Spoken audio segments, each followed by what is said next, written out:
ભગવાનના CCTV camera સાહેબ ચાલુ જ છે 24 કલાક. આપણને ખબર જ નથી. આપણને પાપ અને પુણ્ય, સ્વર્ગ અને નરક, કલયુગ અને સતયુગના નામે ડફોળ બનાવી અને સાલાઓ એમની દુકાનો ચલાવે ને આપણે સાહેબ ગયા. તમે જુઓ, આપણને કહે છે સંજયભાઈ પહેલા તો કલયુગ હતો, સતયુગ હતો, અત્યારે કલયુગ છે, પહેલા તો બધું ઠીક છે, અત્યારે તો કરવું પડે. પાછા આવું કહો, પહેલા એવું કહે છે ને કે પહેલા સતયુગ હતો, અત્યારે કલયુગ છે એવું કહે ને, હું તમને સાબિત કરું કે ઉલ્લુ બનાવે. રામ આપણા ભગવાન છે, અયોધ્યાના રાજા હતા. એમની વાઈફને કોણ ઉપાડી ગયું? સીતાને. રાવણ. બોલો નરેન્દ્રભાઈની વાઈફને કોઈ ઉપાડી જાય? અલ્લા અત્યારે સતયુગ છે, પહેલા કલયુગ હતો. અત્યારે ટોપ ટાઈમ છે, ગમે ત્યાં ભલે જશોદાબેન, કોઈ પ્રોબ્લેમ નહીં. આપણને સ્વર્ગ અને નરકના રસ્તા બતાવે. સાલા તમે લોકો જઈને આવ્યા, તમને રસ્તા બતાવો છો? સ્વર્ગમાં કઢાઈમાં તળશે, કહેવાય કઢાઈ બઢાઈ છે જ નહીં, બધી એઠી આવે, રહે જ નહીં ત્યાં. આ અમેરિકા વાળા છે બધે ફરી આવે, ક્યાંય આવતું જ નથી સ્વર્ગ નરક. પાપ અને પુણ્ય તમે જુઓ સાહેબ, વી આર હિપોક્રેટ્સ. તમે જુઓ, તમે બધા બહાર જશો ને ઘરમાંથી તો નવી સાડી, નવો શર્ટ, પપ્પા મમ્મી એવા તૈયાર થાય જાણે હીરો હિરોઈન. 3 તો સાડી બદલાઈ જાય, પપ્પાને 2 શર્ટ બદલાઈ જાય. મમ્મીઓ તો કેટલો મેકઅપ ને તૈયાર. ઘણીવાર તો મારી વાઈફ, તમે બહાર જઈને તો મારી વાઈફને જોઈને એમ થાય કે મારી બૈરી છે કે બીજાની બૈરી છે. આમ આપણને નવાઈ લાગે, તમને બધાને લાગતી હશે. અને ઘરમાં તો કામવાળી કઈ ઘરવાળી કઈ ખબર જ ના પડે. ચણિયાનો છેડો લટકતો હોય, ગાઉનનો કલર ઉડી ગયો હોય, પપ્પાને ગંજીમાંથી શ્રીલંકા દેખાતું હોય, મોજામાંથી અંગૂઠો બહાર હોય આખો, અને બહાર જાય એટલે હીરો હિરોઈન. એટલે બીજાને બતાવવા જીવાનું. સાહેબ મારા લગ્ન થયા ને અમારો સંસાર મસ્ત કેમ ચાલે છે? પહેલા જ દિવસે મેં મારી વાઈફને સુહાગ રાતે કીધું, મેં તું પલ્લવી ઘરમાં જ નવા કપડાં પહેરવાના રોજ. મને કે કેમ? મેં તું મને ગમવી જોઈએ કે ગોમને ગમવી જોઈએ? અલા સિરિયલો જોઈને એટલું તો શીખો કે ઘરમાં ટોપ રહેવાનું. બીજું બાળવા આ તો બીજાને બતાવ. સાહેબ પાપ અને પુણ્યની સંજય રાવલની એક જ લીટીની વ્યાખ્યા છે. આ આપણને બધા ધર્મગુરુ ઉલ્લુ બનાવે.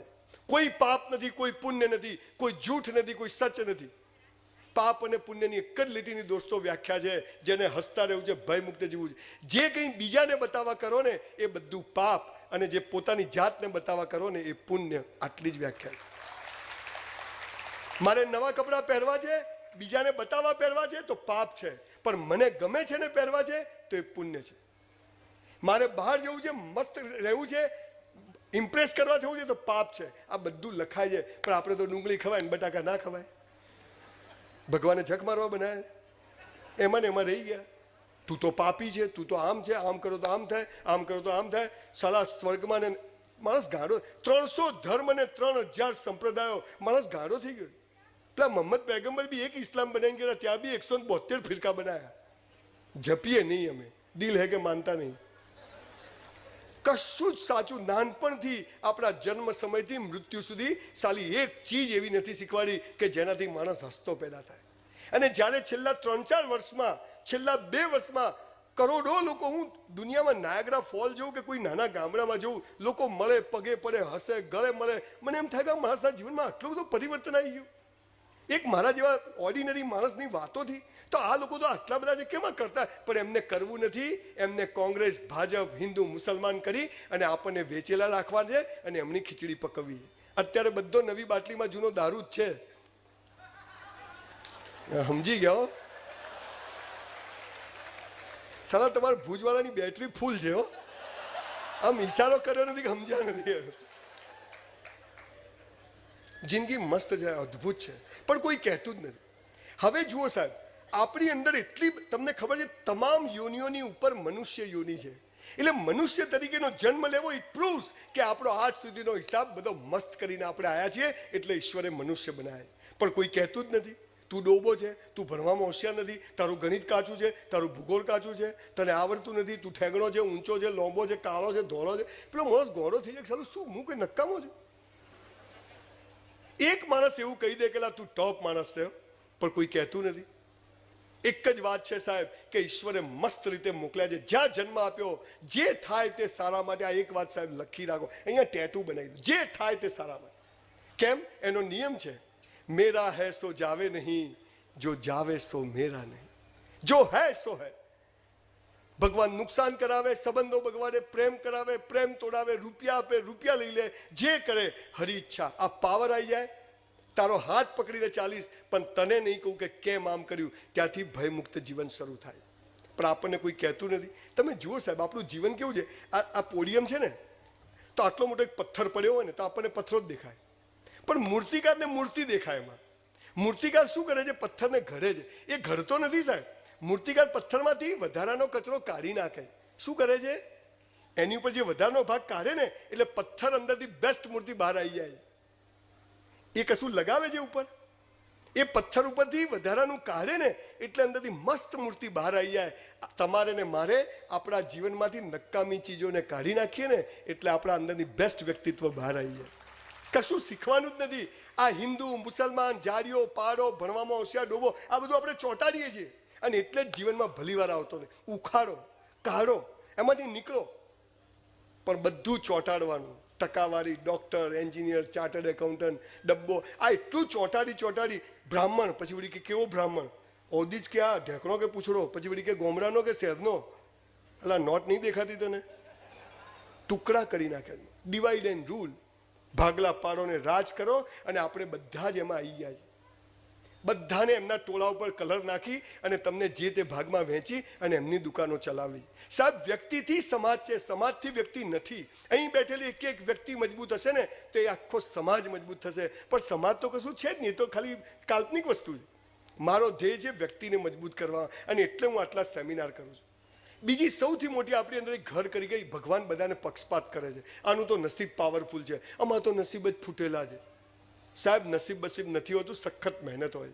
ભગવાન બધા માટે સરખી રીતે કામ કરે છે. એ હરિજન, પરમાર, બ્રાહ્મણ, મકવાણા, રજપૂત, વાણિયો, બ્રાહ્મણ 94% કોઈના માટે જુદી રીતે કામ કરતો નથી, બધા માટે સરખી રીતે કામ કરે છે. I will prove you.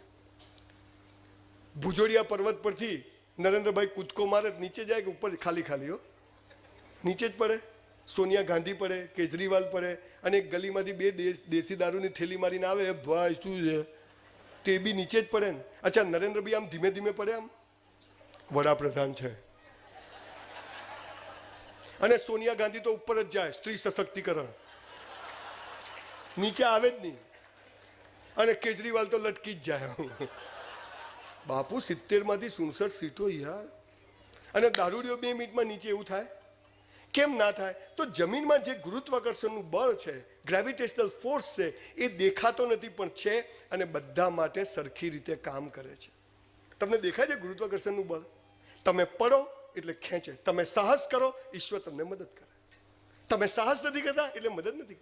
તમે અહીંથી પડો એટલે નીચે જ ખેંચે. એમ તમે સાહસ કરો, તમે કશું ના કંઈક કરવા દોડો, એ તમને મદદ કરે ને કરે. કેમ કે એણે નક્કી કર્યું છે કે મરદની મૈયતમાં જવું પણ બાયલાની જાનમાં ના જવું. એને નક્કી કરેલું. એ જોઈ લે કે આ મારી નોટ છે તો કે તારી હાથે છું, સમજી જાય કે ચાલો 5 + 1 છે કે 6 ફરતો. એનું કામ નથી. એટલે કુદરતી શક્તિઓ દેખાતી નથી પણ છે, અને બધા માટે સરખી રીતે કામ કરે છે. બીજો નિયમ, તમે બધા ઓક્સિજન લો છો કે ચાલે? હમણાં ગણેશ ચતુર્થી અઠવાડિયું, શ્રાવણ મહિનો હતો, લીધો જ નહીં જરાય. રમઝાન ચાલે. કોઈ વાર સુસાઇડ કરવાની ઈચ્છા થાય ને, 1 મિનિટ આમ કરજો, જીવવું છે, જીવવું છે. સાહેબ, છેલ્લા 1 વર્ષમાં 150 થી વધુ છોકરા છોકરીઓને મેં સુસાઇડ કરતા બચાવ્યા છે. સાહેબ, તમારા હાલ અહીંયા 4 જણ બેઠા છે આ કેમ્પસમાં. હમણાં અમદાવાદમાં 12માં 2 છોકરાને ટકા આવ્યા નહીં, નપાસ થયા. તો 2 છોકરા કાકડિયામાં ભૂસકો મારો. હું મારા વિટામિન સી નું શૂટિંગ ચાલતું ઊભો હતો. એટલે મેં શું કરો? અંકલ મરી જવું છે. મેં કેમ? ટકા જ નહીં આવતા, યાદ નહીં રહેતું, હવે ઘેર જશું માર પડશે, હું તો મરી જવું. મેં ના મરાય. ના ના અંકલ મરી જવું. મેં કીધું મરી જશે તો બધું ફરીથી ભણવું પડશે. પેલા ઘેર જતા રહ્યા. સાહેબ, જો પરિસ્થિતિ છોડીને ભાગ્યા ને તો ફરીથી ભગવાન ત્યાંથી જ શરૂ કરાવશે. માટે મથી લો, દોડી લો, મહેનત કરી લો. છોડશો નહીં, મહેનત ઈમાનદારીથી કરજો. આપણને ખબર જ નહીં. અચ્છા, તમે બધા ઓક્સિજન લો છો. અચ્છા, એવું હોય બ્રાહ્મણોનો સફેદ કલરનો, પાટીદારોનો પીળા કલરનો, મુસલમાનોનો લીલા કલરનો, આપણો નથી, આલો. એવું હોય? ઓક્સિજન ઓક્સિજન છે, દેખાતો નથી પણ છે, અને બધા માટે કેવી રીતે કામ કરે છે?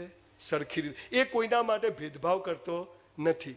આતંકવાદીઓ લે, ચોર લે, ડાકુ લે, મુખ્યમંત્રી કોઈ બી લે, જેટલો, અને સહેજ જો સિસ્ટમ બંધ થાય તો 6,000નો બાટલો ચડાવવો પડે, એમ મફત છે. તો એમ એટલી વેલ્યુ છે, પણ દેખાતો નથી, પણ છે, અને બધા માટે સરખી રીતે કામ કરે છે. ત્રીજી વાત, હું મારા ફોનમાંથી મારી ઘરવાળીને ફોન લગાવું તો બીજાની ઘરવાળીને લાગે સાચો નંબર હોય તો? એટલે ઘણા હોશિયાર હોય, હાલા નામ બીજાનું, નંબર બીજાનો. હમણાં મારા એક દોસ્તારના ઘરે બેઠો હતો ને, એની ઓફિસમાં તો ફોન વાગ્યો તો લખેલું આવ્યું તોફાન. એટલે મેં તો શું થયું? મને કે ઘેરથી આવ્યો. મજા કરે લોકો. અચ્છા, મારી વાઈફને હું ફોન કરું તો એના તરંગો તમને દેખાય? અચ્છા, તમારા કોઈના પણ ફોનમાંથી મારી વાઈફને ફોન કરો તો તરંગો દેખાય? આટલા બધા લોકોના ફોનમાં 2,000 ફોન હોય અને બધા સાથે ફોન લગાવે તો કોઈના તરંગો દેખાય? તો એક ત્રીજી એવી શક્તિ છે જે દેખાતી નથી પણ છે, અને બે વસ્તુની ફ્રીક્વન્સી સેટ થાય એટલે કામ કરતી થઈ જાય. તમે નક્કી કરો મારે બિઝનેસ કરવો છે, ભગવાનને જખ મારીને એની જગ્યા કરવી પડે, પણ નક્કી તમારે કરવું પડે. તમે નક્કી કરો કે મારે આ વખતે આ કામ કરવું છે, સાહેબ કોઈના બાપની તાકાત નથી કે રોકી શકે, કે ઈશ્વરી શક્તિઓ બધા માટે સરખી રીતે. પણ આપણે હું કેવી રીતે કરું? તું મરી જા સાલા, તું ટાઈમ થઈ ગયો તારો. જે સાહેબ દુનિયાના 450 કરોડપતિઓને વાંચ્યા, they all are once upon a time all are કડકા. બધા કડકા હતા. સ્ટીવ જોબ્સને એની કંપનીમાંથી કાઢી મૂક્યો હતો. એના ફોન લેવા દુનિયાભરમાં લોકો લાઈનોમાં ઉભા રહ્યા. હું શું કરું? તું ટ્રેન પર જતો રહે. આપણને ખબર જ નથી કે ઈશ્વરી શક્તિઓ બધા માટે સરખી રીતે કામ કરે છે. આ તરંગો દેખાતા નથી, કોઈના પણ હોય, BSNL સિવાય ફોન જાય જ. પેલામાં તો બાજુમાં તો કે કવરેજ બહાર છે, આ રહ્યો લાભ ઉભો સારો મારા હાથમાં જ છે. ભ્રષ્ટાચારનું સૌથી મોટું ઉદાહરણ સરકારનું. સાલું કોઈ બોલવાનું નથી ખરેખર. સિંહના બચ્ચાઓ શોધીએ જે ગીરના જંગલમાં અંદર નાહી ગયા બધા, અને ઘેટાઓ રોડ ઉપર ખુલ્લે આમ ફરે છે. કાંટાની અદાલત બેઠી છે, લેવાને જુબાની ફૂલોની. ખબર છે એક સરસ ગઝલ છે. ખેર છોડો, આપણે પાછું આડા રસ્તે જતા રહેશું. ચોથી વાત, મેં જ્યારે એમ કહ્યું કે મેં આટલા સેમિનાર કર્યા મફત, તમે બધા તાળીઓ પાડી, કેટલો સારો માણસ છે. લાલીઓ લાભ વગર લોટે નહીં. ડફોલ નથી કે અહીંયા બકવાસ કરું. બિલકુલ મહત્વ, મારો એક એક મિનિટ કિંમતી છે સાહેબ. આટલી સ્કીમો ચાલે, આટલો બિઝનેસ કરું છું. આજે 4 યુનિવર્સિટીઓ, 1200 કરોડનું ઇન્વેસ્ટમેન્ટ થવાનું. બામણભાઈ 1 રૂપિયો નથી, પણ કરવું છે બાપુ. ગમે તે થાય, ફેર છો બેંક લૂંટવી પડે. પણ ગુજરાતમાં એવી નોટો તો બનાવી છે કે દર વર્ષે 10,000 બિઝનેસમેનો તૈયાર થાય. એ તો કામ કરવું જ છે, ગમે તે થાય. એ નક્કી કર્યું. અને નહીં થાય તો મારી ઇજ્જત નહીં જાય, તારી જશે બાપુ. આપણી નથી જવાની, તારી જશે. કુંવરબાઈનું મામેરું આ દેશમાં જ થયું હતું, ખબર છે ને? આ કોન્ફિડન્સનો સૌથી મોટો પુરાવો છે સાહેબ. ખાલી સાહસ કરો, હિંમત કરો, એકવાર ઊભા થાઓ કે આ કરવું છે. મેં જ્યારે કહ્યું કે મફત કર્યા તો મેં તાળીઓ પાડી. સાહેબ હું કેમ મફત કરું તમને ખબર છે? ગાળો નથી સાહેબ. તમને સફળ થવાનો સીધો સાદો હિસાબ આપી દઉં સાહેબ. તમારે જોઈએ છે શું એ જ ખબર નહીં. હાલતા પતે એટલે બસ શું ગરમી હે. હમણાં ઘેર જશો ને બૈરું લમણા લેશે. બધા ટેન્શનમાં, બધાને ચિંતા છે કે થશે શું. મને ખાલી ગરમી કેમ લાગે ખબર છે? પહેલા તો ગરીબ હતો, ઘરમાં પંખોય નહોતો. હવે સાલું ટોયલેટમાં બી એસી લગાવે છે, એટલે સાલું બોડી થોડું એવું થાય.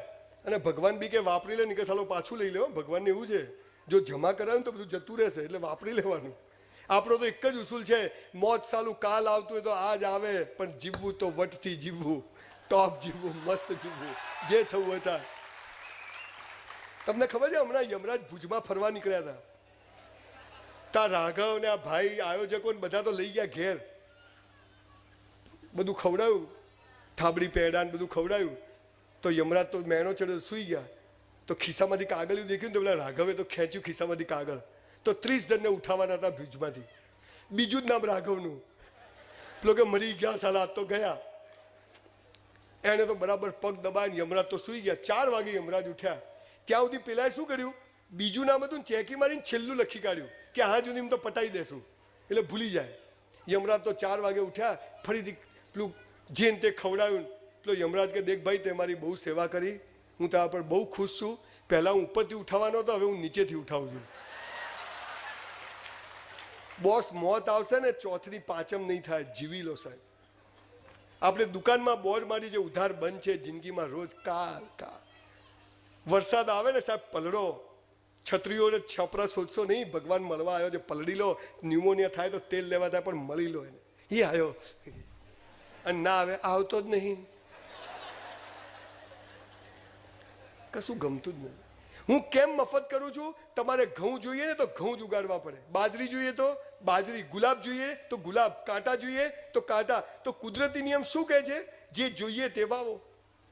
અને ગણપતિ દાદા શું કરે છે? તમે જે વાવો એ 5 ગણું, 10 ગણું, 50 ગણું, 100 ગણું યોગ્ય સમયે પાછું આપે છે. સાચું કે ખોટું? અચ્છા, હવે તમે કાંટા વાવો, થુવરિયા વાવો અને માનતા માનો ગણપતિ બાપા ગુલાબ ગુલાબ ગુલાબ. ગુલાબ આવી જાય? હેર તો અંબાજી જઈશ, આવી જાય? એક ધોળો ચોખ્ખો નહીં ખાવું. ઘણા તો એવી ટોપરું નહીં ખાવું. એટલે તારા બાપા ટોપરું નહીં ખા, શું ઉટકી જવાનું હતું? હા, બોગસ માનતાઓ બી બધી લાખ જોઈને કરે. ભગવાન બી 2 ધોકા વધારે મારે. આ લોકો જે માનતાઓ માને ને તો ભગવાન એવા ધોકા મારે ને એ લોકો સૌથી વધારે દુઃખી એટલે જ હોય કે ભગવાનને તું સાચો હોય તો આમ થજે. એટલે એ તો સાચો છે, તું જુઠ્ઠો છે, એ તો રેડી છે. એટલે કે માતાજીનો હાથો છે, માતાજી તારી નોકર છે.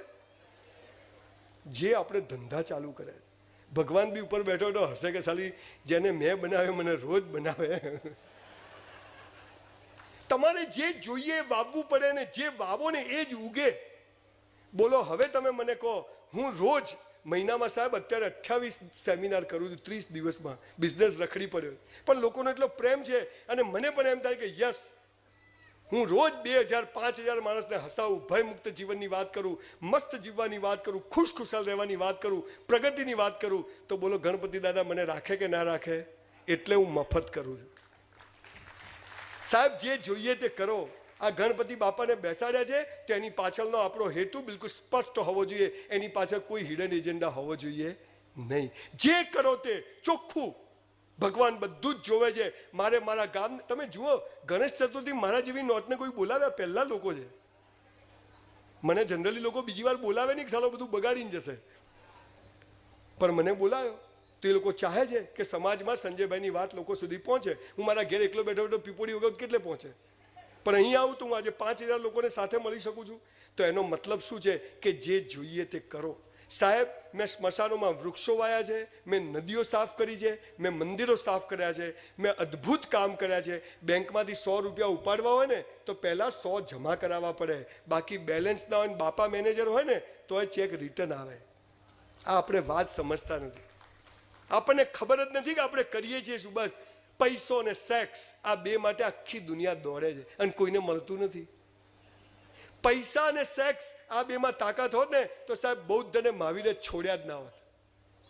ધો ઇટ ઇઝ રિક્વાયર્ડ, એ જરૂરી છે, પણ કેટલા? પહેલા પોતાના માટે જીવો, પોતાના પરિવાર માટે જીવો, પોતાના સમાજ માટે જીવો. અને 50 વર્ષ જેવા થાય ને સાહેબ, જે સમાજે આપ્યું ને એને બધું પાછું આપવાનું ચાલુ કરો. આનું નામ જીવન. આપણે નથી કરતા. 80 વર્ષનો કાકો બી બાજુનું ખેતર. આજે આપણે સારા પુસ્તકો વાંચવાના જીવનમાં ફાયદા વિશેની વાત કરીશું. તો આપણા અભ્યાસક્રમમાં આવતા પુસ્તકોનું જ્ઞાન મેળવીએ છીએ. પાઠ્યપુસ્તકોના વાંચનથી જ્ઞાન અને માહિતીમાં વધારો થાય છે, પરંતુ આ જ્ઞાન મર્યાદિત હોય છે. આથી અભ્યાસક્રમમાં પાઠ્યપુસ્તકો ઉપરાંત અન્ય પુસ્તકો સાથે મૈત્રી કેળવી તેનું વાંચન કરવું જોઈએ અને આપણા જ્ઞાનમાં વધારો કરવો જોઈએ. કારણ કે પુસ્તકો જ્ઞાનમાં સમુદ્ર સમાન છે અને આ સમુદ્રમાં મરજીવા બને જરૂરથી ડૂબતી લગાવી જ્ઞાનરૂપી મોતી મેળવી શકાય છે. તો સારા પુસ્તકોનું જીવનમાં ફાળો શું છે? તો મનુષ્ય શરીરના પોષણ માટે જેમ ખોરાક જરૂરી છે, તે માનવીના માનસ પોષણકારક જીવન માટે વાંચન જરૂરી છે. અને ગુજરાતના પ્રસિદ્ધ કેળવણીકાર મનુભાઈ પંચોળીએ પુસ્તકોનું મહત્વ સમજાવતા કહ્યું છે કે પુસ્તકો સાચા અર્થમાં પારસમણી જેવા છે અને ગાંધીજીને સત્યાગ્રહની પ્રેરણા રસ્કીના પુસ્તકમાંથી મળી હતી. તેમજ સારા પુસ્તકોનો સમાવેશ એ રામાયણ, મહાભારત, ભાગવત જેવા ગ્રંથો ભારતીય સંસ્કૃતિને જાળવી રાખવામાં મહત્વપૂર્ણ ભાગ ભજવ્યો છે. અને સારા પુસ્તકોના વાંચન માત્ર મિત્ર જ નહીં, આપણા સુખ દુઃખના સાથે સમાન છે અને માનવ જીવનમાં સારા પુસ્તકોના વાંચનથી એક સાચા મિત્રોની ગરજ સારે છે. તેમજ સારા પુસ્તકોનું વાંચન મનુષ્યના જીવનને સાચી દિશા નિર્દેશ કરે છે અને સારી પુસ્તકો વાંચવાથી મહાપુરુષોના જીવન ચરિત્રોની આપણને સંકટમાં પણ શાંતિ અને ધીરજ રાખવાની પ્રેરણા મળે છે અને સારા પુસ્તકોના વાંચનથી આપણામાં હિંમત, બહાદુરી, નિડરતા, પ્રેમ, ક્ષમા જેવા ગુણોનો વિકાસ થાય છે અને સારા પુસ્તકોના વાંચનથી આપણને ઘરમાં બેઠા બેઠા જ વિવિધ દેશોની સફર કરાવી દે છે.